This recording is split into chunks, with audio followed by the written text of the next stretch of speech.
Welcome, everybody. I'm Walter Isaacson. It's good once again to welcome you to the Aspen Action Forum. You know, when we started thinking about this forum about a year ago, Peter and I knew there was one person we had to talk to, and that was Dina Powell at Goldman Sachs, because Goldman Sachs has ingrained in its DNA this notion of service as well as moving from success to significance. But the first book I ever worked on with a friend of mine, it's called The Wise Men. That was in the days when all the people who ran government were all men. But it was about a group of people who moved in and out of government, whether it be Harriman, Atchison, Whitehead, and others, and tried to both serve their country, serve their community, as well as serve their businesses. And the more I looked at it, the more I realized that was a tradition that had gone way back in Goldman Sachs over the years and was truly ingrained into the culture of what that company was all about. So I had breakfast, which is not my favorite meal of the day, I think, with Dina on Park Avenue, and she said, I get it. That's exactly what we're trying to do with the 10,000 women around the world, the 10,000 small businesses. We really would like to be part of this action forum.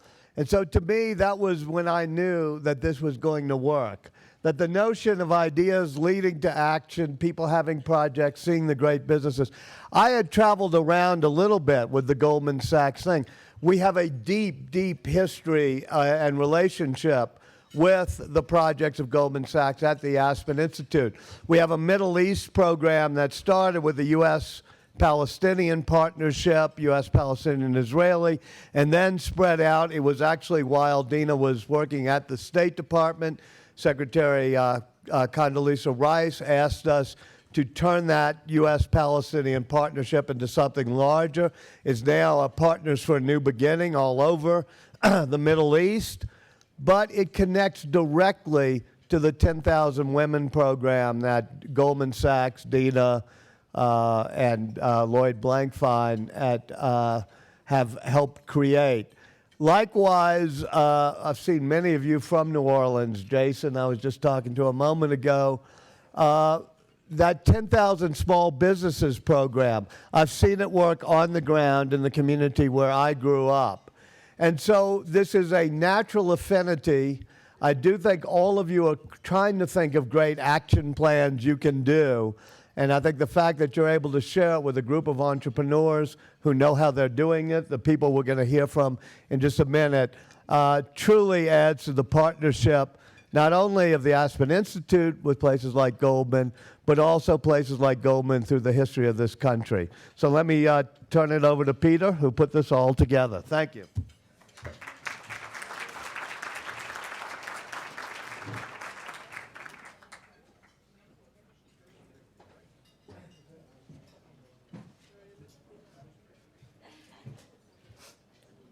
So you know that moment when you have your speaking notes and you realize the guy before you just said everything you're supposed to say? So, thanks, Walter.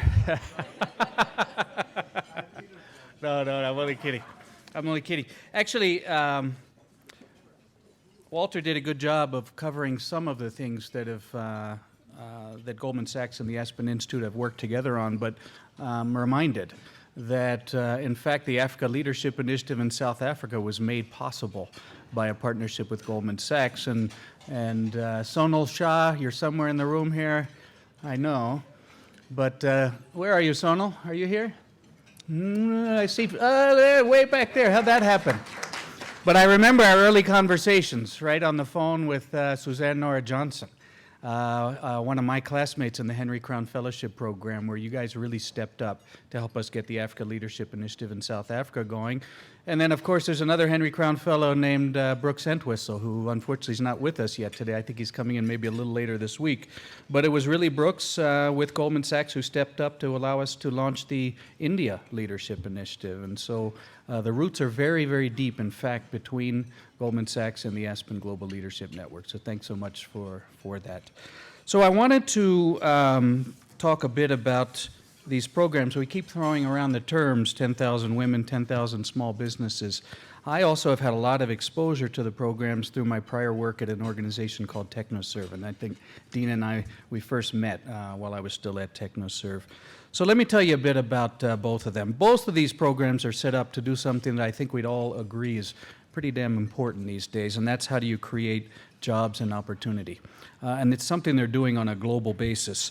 So the 10,000 Women program was launched back in March of 2008. Its goal is to provide business management education to underserved female entrepreneurs in both developing and emerging markets. As of now, they're reaching 9,000 women in 43 countries, and as I understand it, plans are underway to reach the 10,000th women by December, which I think is a remarkable goal. Is it having an impact? Well, I did a little look into this, and so here's some of the stats I found.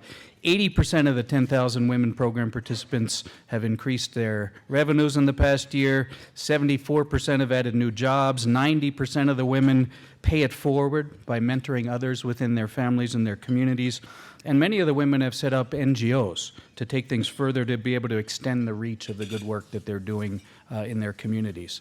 The 10,000 Small Business Program is designed to support community colleges and other institutions of higher learning to deliver practical business and management education skills, business support services, and most importantly, perhaps, access to capital to support small business owners in the UK and in the US. Right now, there are 15 sites in the US where this is working, 4 sites in the UK. Nearly 2,000 businesses have participated so far. In the US, the 10,000 Small Business Program has a 99% graduation rate. We can't say that about many of our schools, can we? And within 6 months of graduating, participants report that over 63% have increased their revenues, 47% have added new jobs. I think they're both remarkable programs, and we have a little video we're going to show right now to highlight some of the work more.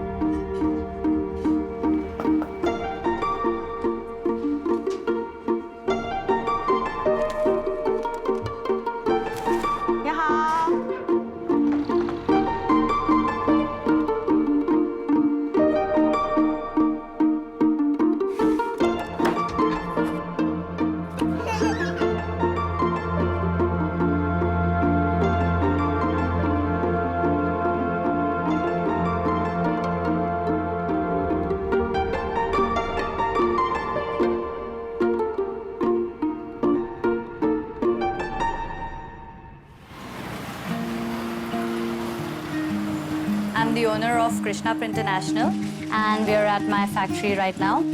We are a manufacturer of self-adhesive labels and barcode labels and hot stamping labels.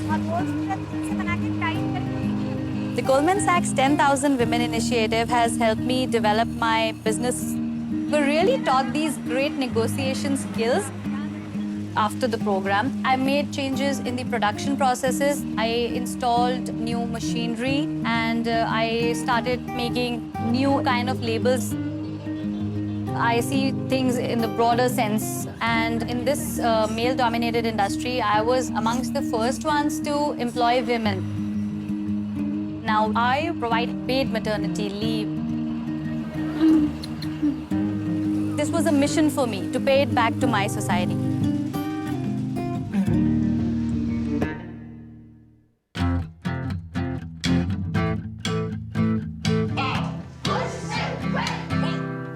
The part I love about my business is that it fixes lives. Learn from these guys. These are leaders. That's what the martial arts did for me. The school started in my garage with just martial arts classes. Then the summer camp started.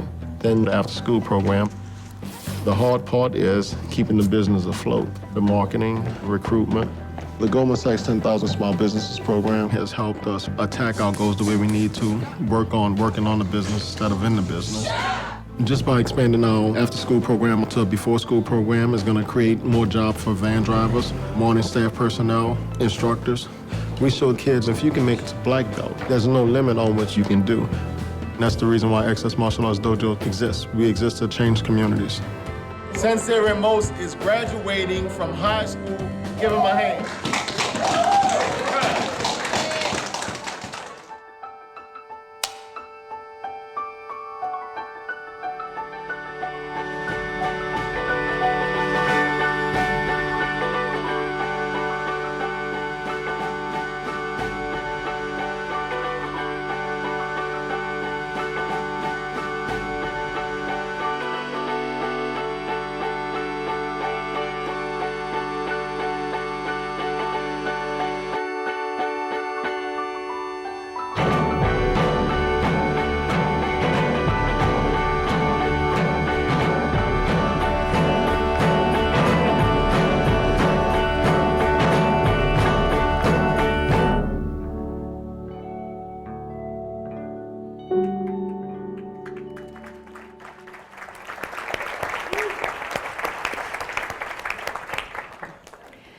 Good afternoon.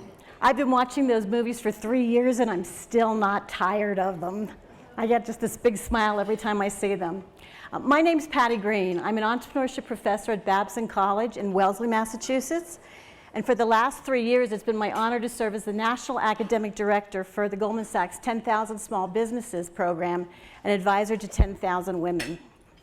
One of the reasons we're really excited about being here today, it is the first time that we've had a representative from each one of the programs all together to talk about their program. And for today, it's really the emphasis on how does their business model advance their social mission. It'll be a theme running through everything we talk about for the afternoon. You've heard about programs. You've seen a lot of the numbers about where the programs are and how they're growing and those kinds of things. Just to set a little more context for inside the program before we dive in with our panelists, is that it is focused on growth. It's not a startup program, it's not a turnaround program, it is about business growth.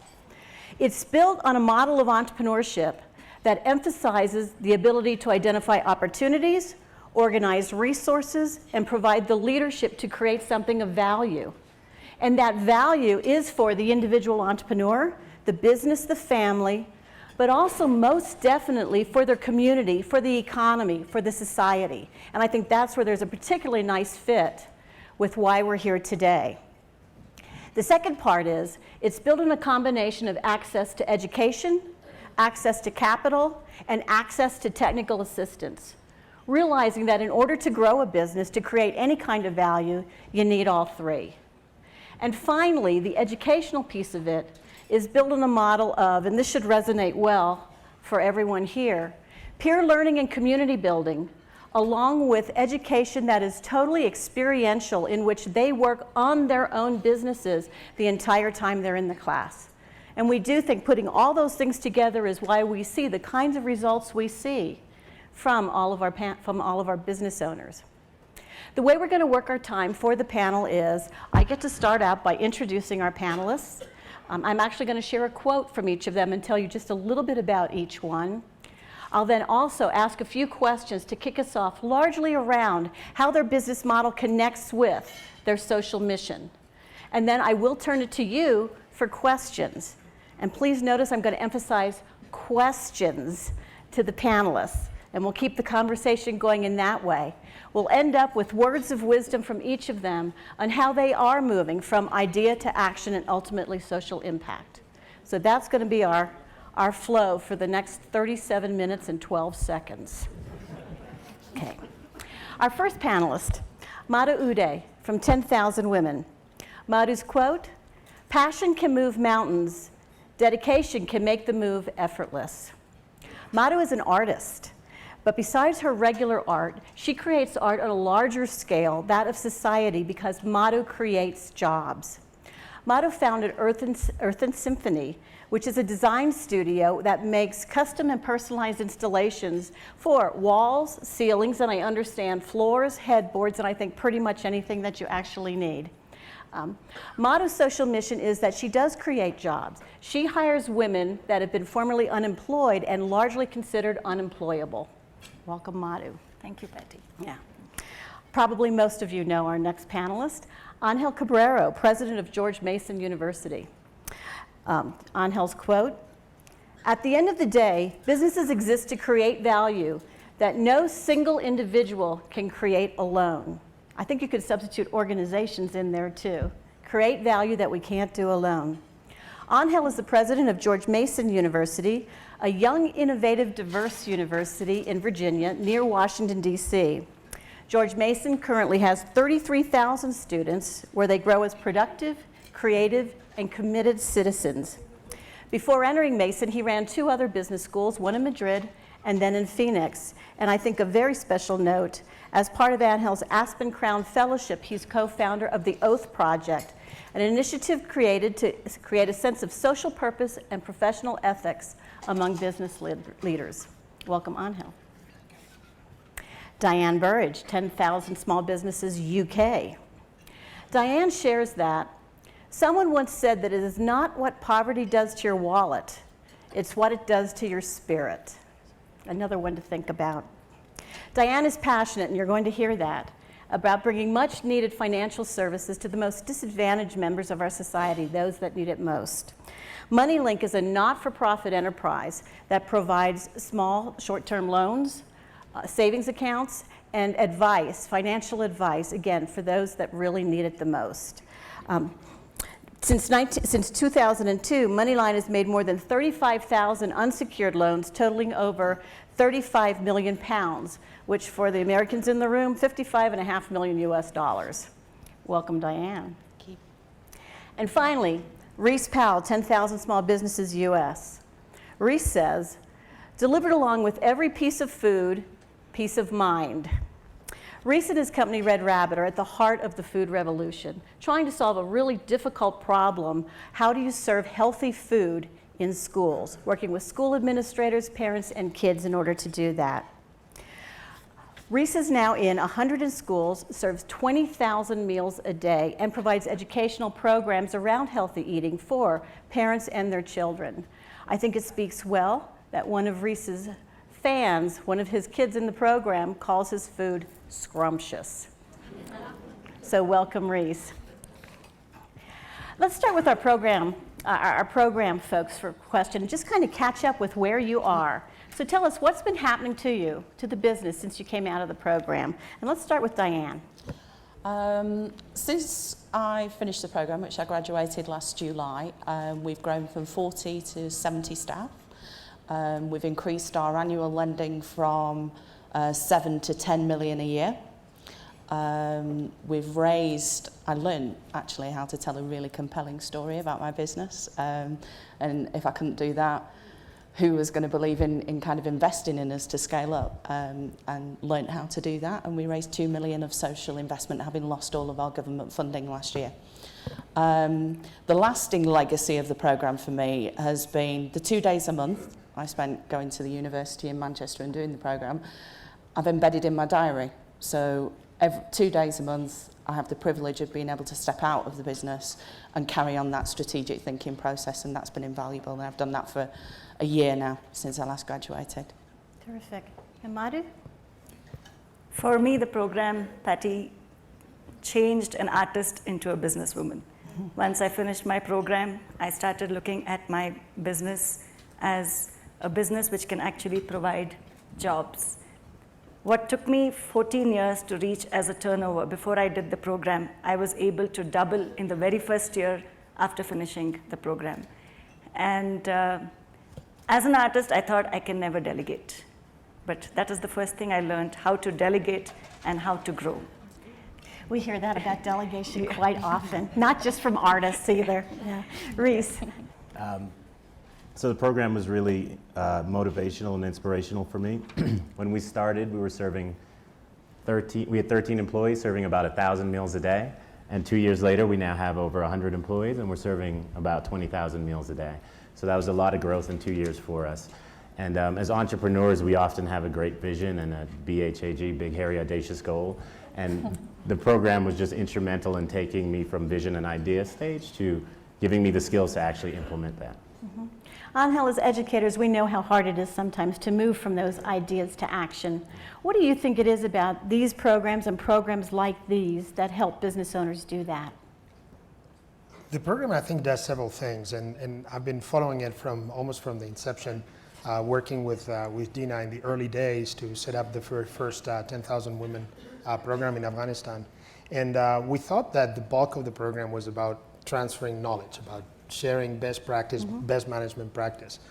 What we very soon learned is that in addition to the content, in addition to the education, the information piece, almost more important than that was the social capital that was created, was the inspiration, was the confidence building that was created, where all of a sudden people felt what we do matters a great deal.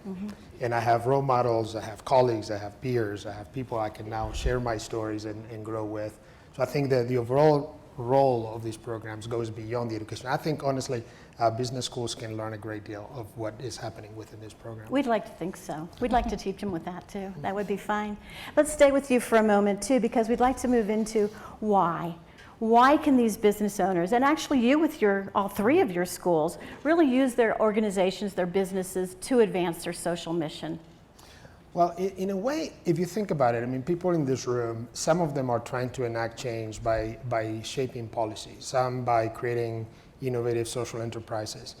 But if you think about it, the most effective invention, social institution that we have come up with to put people to work and to achieve results is business. We haven't come up with anything that is more scalable, more sustainable, more impactful than business. And yet, we have done a terrible job in traditional business schools. It's sort of separating, if you will, separating success from significance. You keep your values at home. You keep significance wherever you want to keep it. We're just going to work on the success part. In a way, I sometimes, when I come to Aspen, I feel like Aspen is doing remedial education. If business schools were doing their job in a way that I hope 10,000 women and 10,000 businesses do it, we shouldn't have to teach people to move from success to significance because business should be the main tool that you have to make an impact. Well, it's actually why we use the definition we do about the creation of value, because the entrepreneur gets to decide what that value is, really what is their definition of success. Now, your definition of success sort of changed while you've been in business. Talk a little bit about how your social mission even came to pass.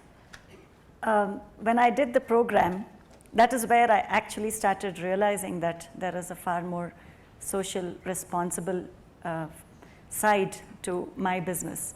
Because if I went into the program, the 10,000 Women program, if Goldman Sachs was actually providing me this opportunity, this education to grow my business, they were doing it because they found value in investing in women entrepreneurs because they thought that we could actually pay it forward to society by enhancing our businesses, by creating jobs. So how was I going to go back to my business and do this? After the program, I started consciously employing more women in my business. So before the business, before the 10,000 Women program, I was the only woman in the business, and everybody else, they were all males whom I had employed. Now I have half men and half women in my company employed. So your social mission came on afterwards. Okay, Diane, how about you? What really drives me is that I think it's fundamentally wrong that people who are the most as a whole. So that's kind of a big mission, and you've got to have that kind of small mission and connect all those activities that you're doing, and that's where I draw the inspiration from the big mission, but I can connect with the small mission to say, well, that's how I'm making a difference to contribute to that big mission. Reese. I'm going to build on what Diane said. It's you know, the big mission and the small mission. No one can argue that if a child was here at this event that they shouldn't eat healthy and they shouldn't have access to healthy food. No one can argue with that. But then when you look at the big mission, you start to talk about the food system. That's when there starts to be a debate, and access becomes a question mark. Starting a small social business, it was very interesting for us because the very nature of our business is mission-based. We started the business to solve a social problem. And so one of the things we struggled with early on was legitimacy. Where do we get the confidence to say that we're addressing an issue and that we should be looked at and listened to? And in that challenge, you know, we look to the Let's Move campaign with Michelle Obama. We look to celebrities like Jamie Oliver that created a narrative into we could kind of build on that narrative to move our social mission forward. If you think about it too, all of you have talked about there's been a lot of I's. Now you've done the we's too in the company. And most of the time business owners don't like to think about themselves separate from the business or what happens to the business when they're not there anymore. And I know that the three of you in particular, don't like to think about yourself separate from the business. But at some point there will be a business going on without you. Now how do you build this social mission into your business so that it does go on? And Angel, I'd appreciate your thoughts on this too. How do you do that for any organization? Build it on from the founder. Values don't exist in individuals, even though we often think of them that way. I have my value. Values actually are social constructs. We are part of communities. We reinforce each other's values. We lose our values when we're not surrounded by people who reinforce them. And your job is not done as a business leader if somehow you haven't created a community of values that survives you. We have the whole idea of the Oath Project was to create a community of values within business schools, so that when many people are joining corporations, they're not the lone warriors trying to do what's right. They can speak up and be supported by coalitions of people. So I think whatever it is you do, you need to sort of come out of this idea that that values reside just within one individual. You have to create communities of values. I believe one of the panelists last night called it the heart and soul. How do you go from being, or how does that relate, the heart and soul? Ruth, let's go back to you for that. Sure. Again, interestingly, our business, the actual business is the mission. And so in everything we do, we try to embody that. So I've really strived to build a culture in the business that really takes that mission and makes it a part of everyday life. It starts with our hiring. When we're interviewing and screening for candidates, we look for people that kind of in their personal lives mirror that. Sometimes that's difficult and not always the case. But definitely once you come into Red Rabbit, there's no separation between our business success and our mission success. Mm-hmm. Those are tied hand to hand. And we have something that I call the Red Rabbit effect. So for the few employees that come in that maybe aren't quite aligned with our social mission and may have suspect eating habits, there's clearly an effect that the 3 month we start to see them questioning whether or not they should be drinking soda. And at 6 months they start questioning, maybe I'll try vegetarianism, maybe I won't. But we don't really preach any particular diet, but it's just that they all of a sudden become conscious of what they're eating and how that's affecting their personal lives. I always feel you're telling me that because of my Diet Coke addiction, that I should start working for you. I'm trying. Diane? This is hard. I want to do this forever, but reality says I can't, and I've got to cultivate the next generation. Succession planning in Moneyline has probably been our weakest area, so I've had to really focus on that. And I've focused on it from a point of view of developing people from within, so really banging the drum on mission and values and everything that I carry around in my head, starting to share it more and getting buy-in, because I want to create the next generation from within. Mm-hmm. But also it's about, again, back to this compelling story and being able to tell a compelling story to the outside world. So you start to attract external talent into the business and getting new people in who perhaps bring different perspectives and different skills to grow your business. So yeah, it's about creating the next generation of social entrepreneurs for me, so that when I kind of float up on that cloud to social enterprise heaven, there's somebody to carry on the Moneyline work for me. Okay. Mari? For me, Patti, it is, I'm skilled young mothers. That's my mission right now in my company. So by doing so, I believe a woman empowered actually uplifts her whole family for generations to come. So it doesn't have to be that my company has to keep going for these, whatever that I'm doing, to keep continuing. Mm-hmm. Every woman who's been employed and uplifted is going to do a lot of change in just her family, and then through her children they're going to benefit. Mm-hmm. Yeah. Very nice. I am curious, when you do this hiring, when you're bringing people in, do you look for people that already share your social views about the ideas of social mission, or does that totally happen when they come in there and give up their Diet Coke? We do look for it. It's a deliberate part of the screening process for us, but it's not always the case, and we aren't evangelists, and so if someone's well qualified, we do bring them in. I think for me, in thinking about the succession of the company, it's more ensuring that the culture of the company embodies our values and what our mission is. And as long as I'm comfortable with that, then I'm sure individual employees, they'll embrace that as they come into the culture. Mm-hmm. Diane? We employ people with a mixture of skills. It's interesting because people come into the business not necessarily on a social mission. Ex-banking staff who probably wouldn't lend to anybody in our sector. Mm. We get people who have done social work, who are very connected with what we're trying to achieve, but we try and get a blend of the staff, and gradually you get that kind of business approach to delivering a social mission. So we try and make sure that we do get a blend of stuff, that not everybody comes in absolutely socially motivated from the beginning, and they buy into the concept as they go along. Okay. I'm going to ask one more question before I turn it to all of you for your questions. And Madhu and Angel, I think I'm just going to ask the two of you this. How do your stakeholders look at you as far as trying to combine this business model and this social model? Angel, as you said, the traditional business model is based pretty much on the financial measures, and here you're trying for different definitions of success. So Madhu, how do your customers see you? Initially, when my customers come to me, there is no clue about what we are doing behind the scenes. It's more art that we're creating, corporate communication for their workspaces, residences, institutions, whatever. So when they come to us, it's an order that they're placing to a company which they believe can deliver. But in the process of making, we actually invite people to come into the studio and take a look of what is getting done for them. That is when they see the process, what is going on within the company and who are the people employed and how their order is actually moving towards helping the people who are employed there. They're surprised, and more often than not, there is an additional order which comes in. Oh, yeah. It's very nice when it works out like that as well. Angel, for your schools, 3 schools now, you've really emphasized this kind of conversation.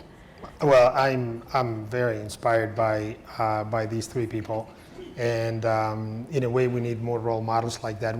Probably my biggest. We have about what? How many do we have bunch now? of them. 1,200 or 12,000, something like that. We have a lot. My dream has been for a while that one day business schools would be attracting idealists.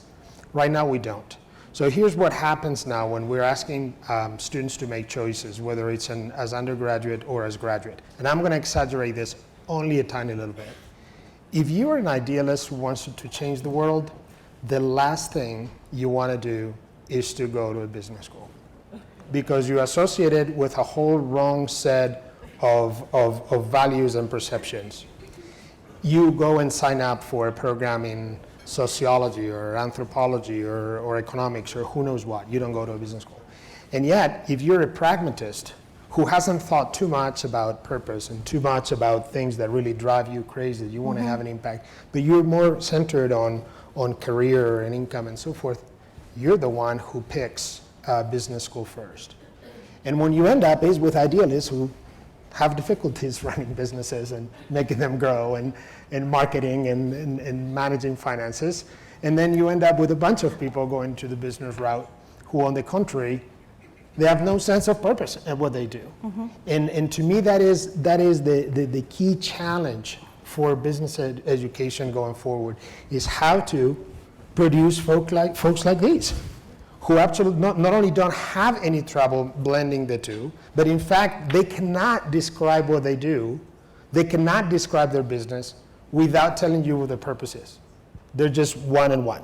That's to me the objective. Excellent. Well, you have a panel here of 3 business owners who are practicing what they preach about creating social value, and a global educational expert on how you think and teach about that. What are your questions for them? I see you pointing over here. Fine, please. Thank you. One of the things I love about the Institute is the encouragement to be real. So this is in that spirit. I'm struck by the contrast between the amazing spirit of service and love in business that the video showed, that all your stories show. The contrast between that and what one reads about what Goldman Sachs is a larger institution, it's a kind of more normal business practices. And I wonder, since you all, 3 of you have been educated by Goldman, I wonder whether you'd repay them by offering some advice from your notion of business. How can they're doing a great program here on the side. I wonder what advice you would give them for their core businesses, their main businesses, to be run more in the spirit that the 3 of you run them. It's a very interesting question. We started off really with Madhu saying that it was looking at Goldman funding this program which really launched her into thinking about the social aspects of this. Angel, would you like to take a crack at that one? Are you trying to get these three off the hook? He knew it. No, but I'll tell you what. Listen, Anand. I think Goldman Sachs is no exception. If you look at the entire, and not even the financial industry is an exception. We have built a business class based on the idea that if you just tend to your own interest and the bottom line of your organization, then wise markets solve everything else. That's sort of the ideology that we have been pushing, guilty as charged, from pretty much all business schools that we've done. That's what we've done. What I'm looking at, I'm looking at the glass half full, and how organizations are beginning to target their social investments in areas that not only can create value externally, but that can also help shape cultures internally. I have observed the Goldman Sachs journey, the 10,000 women and 10,000 small businesses, very closely from the beginning. And also, I have been part of conversations with some people who have expressed some skepticism of cynicism about what they're doing. But the truth of the matter is, these guys made a commitment that they thought could do both, could create value around them, but could also shape in a way the values of the firm, and they stuck to it. These commitments were made before the crisis in 2008, by the way. Some people erroneously think that all this was happening as sort of a reaction to the financial crisis. It did not. It predated the financial crisis. The commitment continued during the. So in fact, I look at this program, not that I'm sort of blind to all the issues that surround the financial services industry, but I look at it in a way as almost as a best practice of how an organization can align its social efforts and its social investments in a very strategic way. Diane? The work with Goldman will mean that my business will prosper for some time to come, definitely. And I think, Goldman's a business, it's got to pay a dividend to its shareholders. That's the real world. But for me, it feels like they are working hard to pay their dividend to society as well. Thank you. Next question. I can't really see, so you'll have to. Yes, please.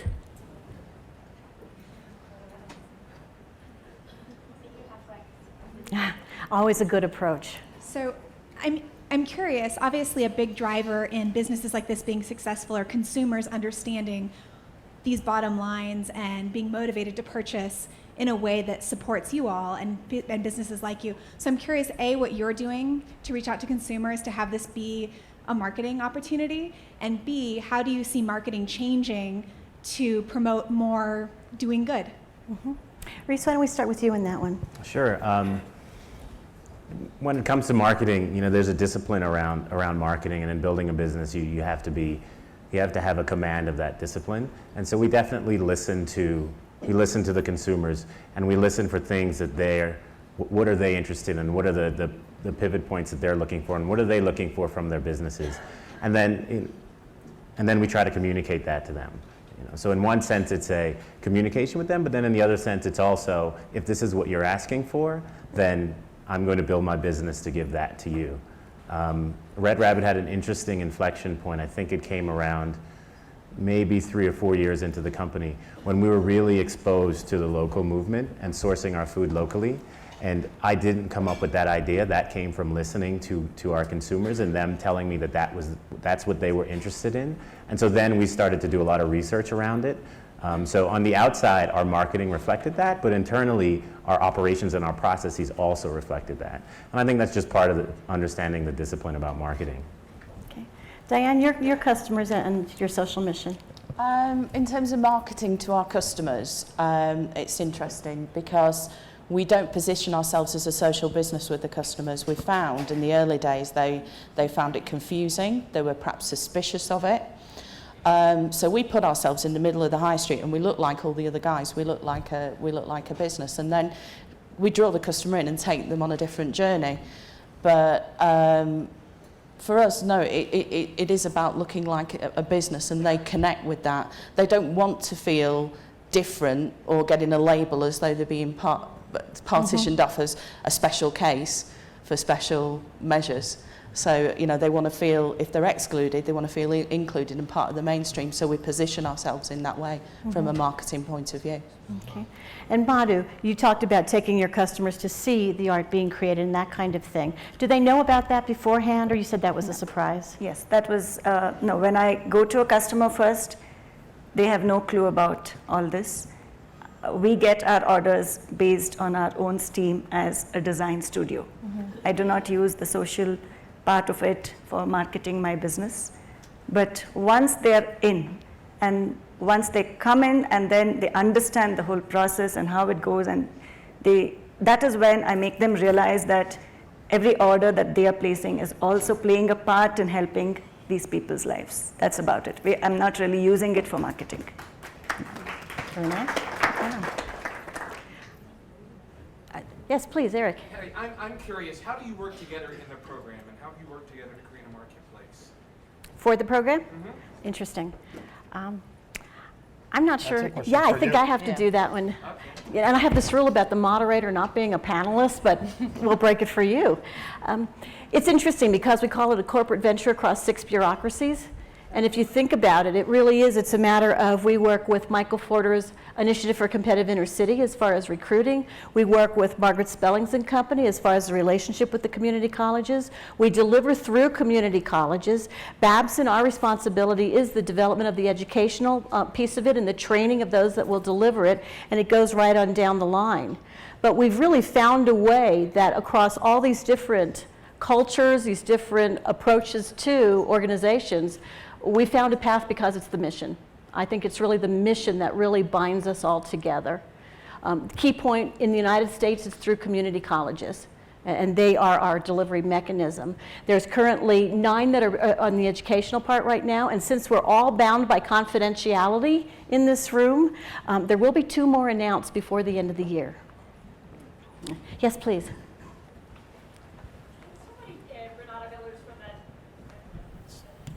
Okay, Renata Village from the Cali 2 Initiative. Can somebody talk to the unexpected benefits and synergies that may be coming out of this initiative for Goldman as kind of an example to spur other businesses to think about this kind of partnership? Reese, why don't you talk about working with some of the other business owners in your cohort and start there? I know you went the... I really want a Goldman perspective on this. I really want a macro, I mean, because I think some people probably have been skeptical about this being a 3 or 5 year commitment and just seeing it as a kind of a separate foundation kind of initiative that might be cut off. I would be curious to see whether there are enough benefits coming out of this that Goldman may actually integrate this model into its larger business model. And whether that may actually have lessons for other Renata, Fortune 500s. Got it. I am not a Goldman Sachs spokesperson. I'm a crazy academic. But I do have some perspective on this. I have heard, and Goldman Sachs leadership has absolutely made no secret about this. They've been very, very open to say, when economies grow, we grow. And if we can somehow help economies from around the world get a healthy business dynamic going, we know that eventually Goldman Sachs will be there, like many other people will be there, and Goldman will benefit. So they've been very, very open from day one, which is, I think, fantastic. Every time you look at a good social strategy, if there is not a connection with something that matters to the business, that social strategy is bound to die out. I think they've been a little bit too optimistic because the types of businesses that they're invested in are still too far away from the type of large transaction that Goldman knows how to do. But that's in a way the way I perceive it. Again, not being a spokesperson for Goldman. Also, we'll finish what went off and just saying that we do work with the community colleges as how to sustain this into the type of things that they provide, both as far as the education and the business advising. So we try and blend it into the ecosystem wherever we go. Yes, please. As each one of you were going through the program, what was the crucial moment that you felt the program was really going to help you push forward? Okay. We're going to take just one of those and then wrap it up. Reese, why don't you take that? You know, the program's structured into different types of modules, and I think for me the one that stood out the most was the leadership module. At the time I was going through the program, the 2 month period, we went from 13 employees to 50 employees. So in the organization, 3 of every 4 employees were working there for less than a month. And that creates a huge cultural shift in the organization. And so that was also the first time that I was managing that many people. And being able to go into this program and actually use what was happening in my company as a basis for the education that I was receiving, I think is the only way that I would have actually been prepared to then go and lead the company beyond that point. Any other program where it focused maybe on theory or the theory of management, I think the learning curve or the time to actually implement it would have been too great. And so, you know, I guess that point for me was going to a class on a Friday and being able to actually implement what I learned on Friday on Monday. We're happy to answer any and all questions afterwards. We need to wrap up the panel right now. So I just want to thank Aspen for this opportunity. Thank our scholars for being up here today. There we go.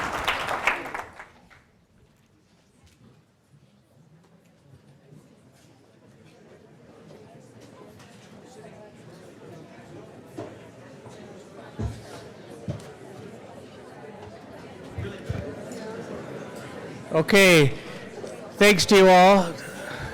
David, welcome. Good to have you here.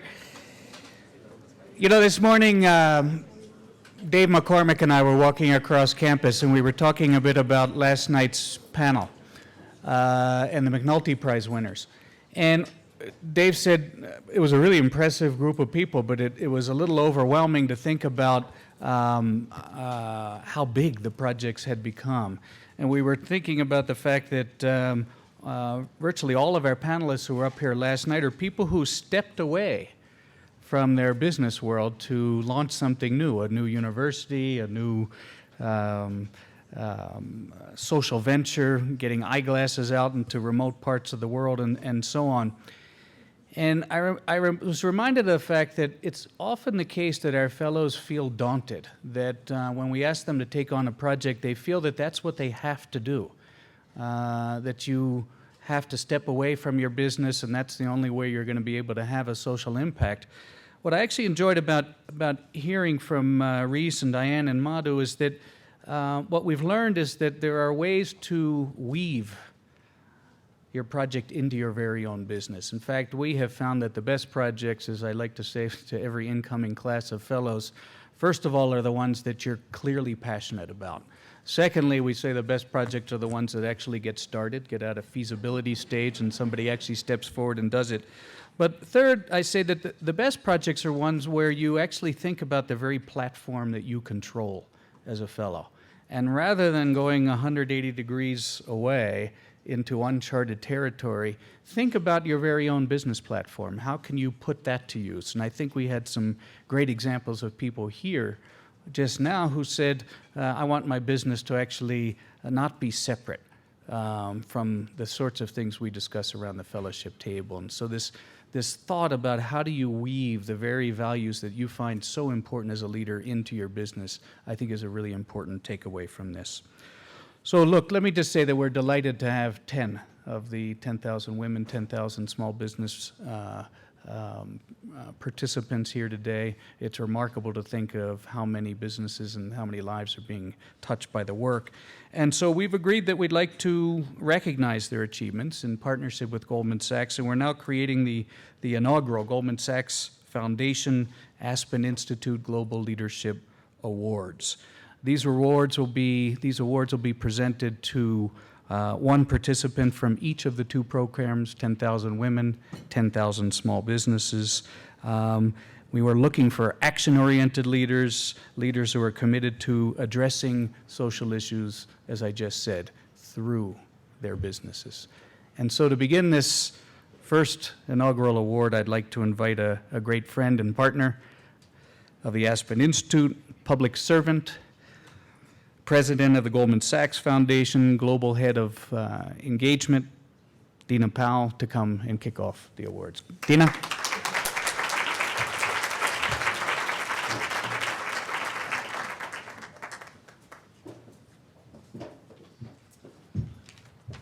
Thank you so much, Peter. Angel just said, well, I tried to say some nice things about Goldman Sachs so they don't throw tomatoes at you. But we've been welcomed so warmly here by Peter and by Walter, and I speak on behalf of every single person from Goldman, and especially our participants here, that they have found this so meaningful. I mean, to be with so many extraordinary leaders in this community is transformational for them, and some of them have actually told me that they've gotten advice from you that will really change their businesses. So thank you so much for inviting us. I really do want to say that it really is a visionary that can pull something like this off. But Peter Reiling has not just done so much extraordinary work at the Aspen Institute. His vision in running TechnoServe for so many years, before there was a great global movement in entrepreneurship, is truly one of the reasons there's a 10,000 women. And so for that and all that you've done this week, I want to really recognize you with a big round of applause.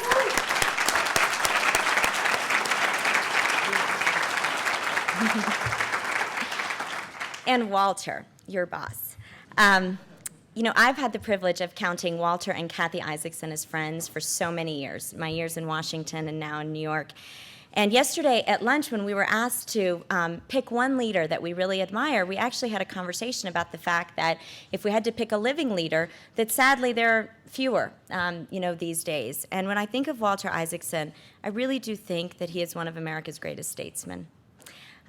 He is able to transcend politics. He's able to transcend institutions like media, the business sector, and the public sector. And so I was thinking that I wanted to have some kind of action pledge around Walter Isaacson.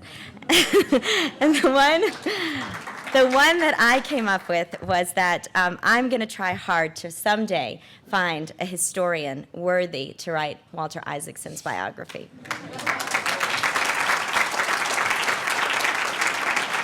He is truly a wise man, and much of the wisdom comes from recruiting extraordinary people like Peter Reiling and like Dr. Eric Motley, who has been a friend of mine while he was working with Condi Rice and when we were working at the State Department, and Walter stole him. And many of you know Eric, and you know the extraordinary work that he's done as a Crown Fellow. And yesterday, he came up to me and he said, I know you're going to talk about one action pledge, but I'd really like to ask you to consider another action pledge. And I know you're dealing with the issues of global poverty and economic growth around the world, but I think as important would be something that's focused on me.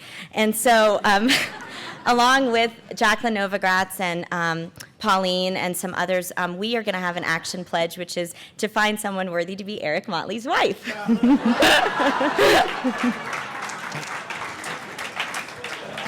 And this will require a lot of us working together in some action forums. I'm really up here to introduce two extraordinary leaders who are going to present these first awards. But there was a lot of discussion about why is Goldman Sachs investing in this. And I agree with Angel that I think much of why we're bringing leaders together is to talk about what's happened over the last few years and what went off track in business and the principles that many of us share and believe in. And I think it's a really fair question. And I do think, because I've worked there now for 6 years, that we're certainly always asking what can we do to be a better institution. And this program is one that we have believed in well before the crisis. And I'll just close by telling you a story about why we as a firm and our CEO believe so much in the power of global entrepreneurship. Obviously because it drives economies and growth around the world, and we chase GDP around the world as many of you do. But I think it's because we really believe entrepreneurs, like many of you in this room, change the world. And it's a story that hearing Angel talk just a few minutes ago, I was reminded by. 6 years ago, Angel introduced me to a woman from Kabul, Afghanistan. Her name was Rangina Hamidi.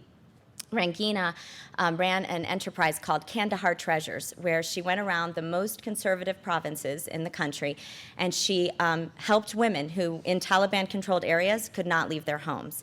And they would make beautiful handicraft, necklaces, rugs, and she would sell their handicraft and return the proceeds to them. And that month, she had gone to Bamyan, which is the most conservative province in the country. And she'd gone to the home of a woman, given her money for the month, and the woman grabbed her hand and said, Rangina, my husband has never asked my opinion on any matter. My husband has never really shown me any respect. Ever since I've been making just a little bit of income, he's suddenly started to ask my opinion on things. Like the other day when he asked, against his better judgment, whether our 3 daughters should go to school, these new schools that are propping up for girls. And this woman looked at her husband and so wisely said, well, it's my great shame that I never bore you a son, and instead you will have to work your whole life to provide a dowry for these 3 girls. But if we force them to go to school, like me, they will earn an income and get a skill and take care of you in your old age. And the man looked at her for a long moment, and then he said, you're right, we will force them to go to school.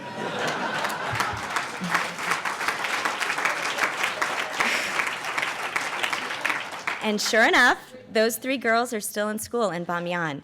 And thanks to this extraordinary entrepreneur, Rangina, this woman who will never read or write and never leave her home, was economically empowered to change the course of a generation of her sons and daughters. And so that is truly what we see all around the world in so many of you, whether it's a business in New Orleans or entrepreneurs in Tahrir Square in Egypt. It's this great power that we believe in Goldman Sachs. And now I get to invite 2 people who certainly share the view that global marketplaces and entrepreneurs change the world, David Rubenstein and Jacqueline Novogratz.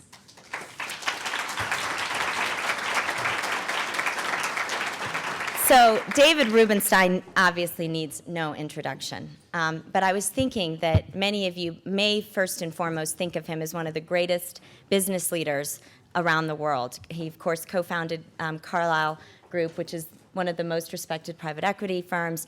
But what's so interesting for all of us in our careers in whatever sector we're in is that I'm not sure what history will start with first in the great book that Walter Isaacson one day writes about him, which is whether he was one of the world's greatest business leaders or one of the world's most effective, generous, and greatest philanthropists. David, thank you so much for being here. And Jacqueline Novogratz, an Aspen trustee, a Crown Fellow, a total pioneer, and also another white woman who can dance. I just want to say. She founded Acumen in 2001 to influence traditional charity by moving from a top-down approach toward one that's bottom-up. Jacqueline, in just a decade, has impacted over 100 million lives by supporting 60,000 jobs and investing $90 million in 73 companies. She really believes in the power of entrepreneurs, and she is a very good partner and friend to 10,000 women. Thank you. Jacqueline.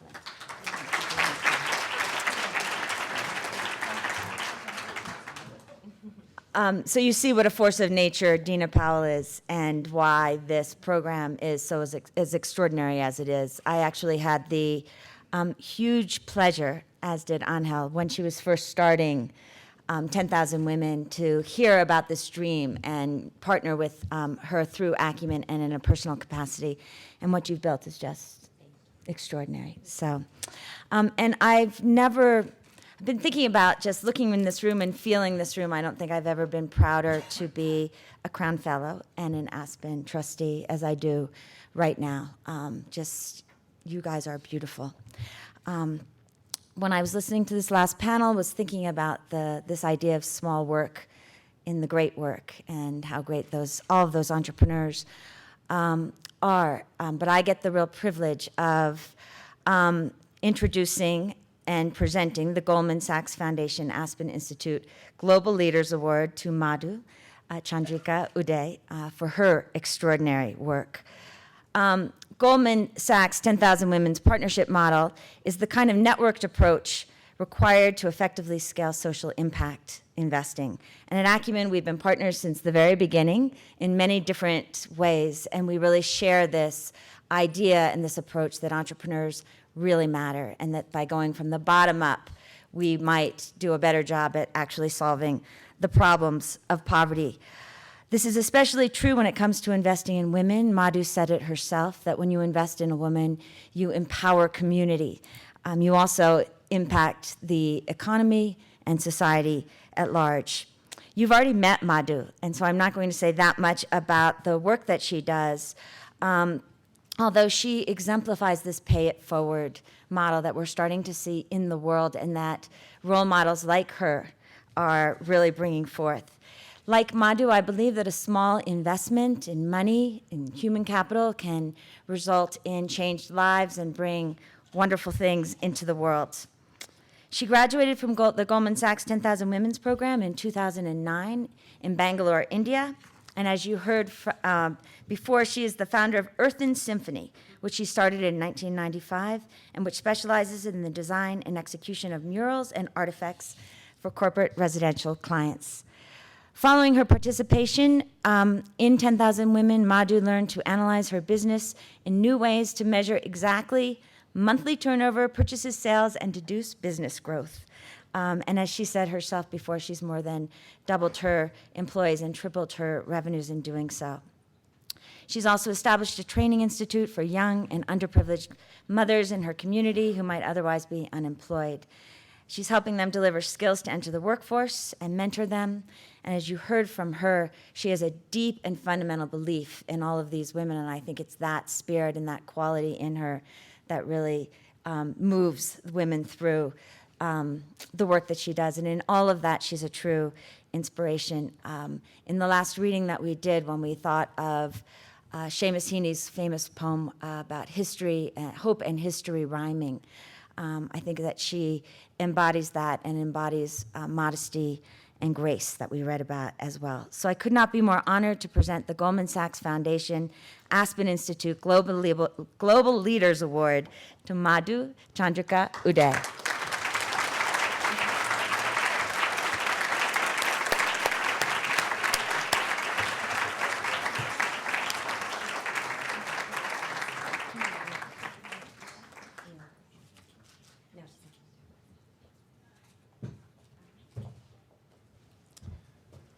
Thank you very much. Oh, please applaud for her. Yeah.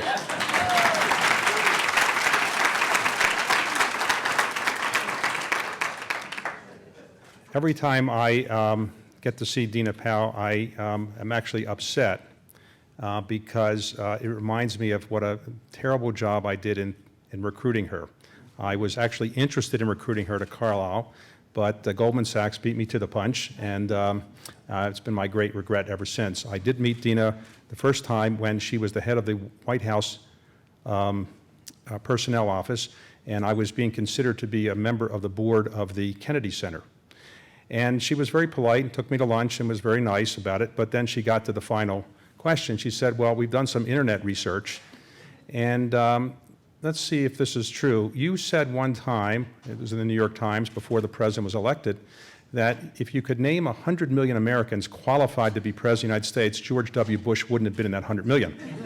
Now, was that true? Did you actually say that? I said, well, it was a little tongue-in-cheek and so forth, but anyway, I got the appointment anyway, and I want to thank Dina for overlooking that little Actually, I asked the president about it once after he was elected, and I said, I'm sorry about that little quote. It was a little tongue-in-cheek, and I said it was in the New York Times before the election, and he said, well, I didn't read the New York Times, so what was it? So I said, never mind. Over the last 25 years, my partners and I have made investments in roughly 800 companies around the world. And whenever we make an investment, people come to us with an investment committee memo, and sometimes they're 10 pages, sometimes they're 200 pages. I keep telling the people preparing them that the quality of the investment is not correlated directly with the size of the memo, but I haven't convinced people of that. And so we get these large memos. But what I usually do is I go right to the section that says who's going to run the company. Who is the person that's going to run it? Because in my experience, assuming you pay a reasonable amount of money for the company, the difference between a successful investment and unsuccessful is the person who runs the company. Who is the CEO? And if you've got a great CEO, why is that person great? And if you don't have a great CEO, how are you going to get a great CEO? And it's been our experience as well that people who are great CEOs are people that are inspirational leaders, people that know how to get their troops to really respond. And very often we found in recent years in doing surveys of our best CEOs, some of our best CEOs are people who've actually had military experience. Whatever it is about the military, and it's pretty obvious what it is, it does make leaders. And so when you can find a CEO who is a veteran and has military experience, you're generally going to find somebody who's an inspirational leader and somebody that can really make a real difference. And our award winner today in the small business category fits that bill. Mike Bilodeau is a veteran of the United States military, service-disabled veteran, who has built a company that he started in Southern California called IO Environmental and Infrastructure. And it basically provides environmental services and horizontal construction services, paving and demolition, for a variety of people who need those services. And he's made it a very, very successful company in a relatively short period of time. He went to the Small Business Long Beach Community College program that the small business organization that Goldman has put together has organized there, and was graduated from there. And from that time on, his business has done much, much better, he would say. I think the revenues are up 66% from the time that he graduated from that program and began implementing some of the things that he learned there. He tends to hire and likes to hire service veterans as well, as does my firm. And he's really shown that you can come back from the military, get engaged as an entrepreneur, take the skills you've learned in the military, and make yourself an inspirational leader in the business community as well as in the military. And so on behalf of Goldman Sachs and Aspen Institute, it's my great pleasure to give Mike Bilodeau the award for being one of the great small business leaders of our country. Thank you.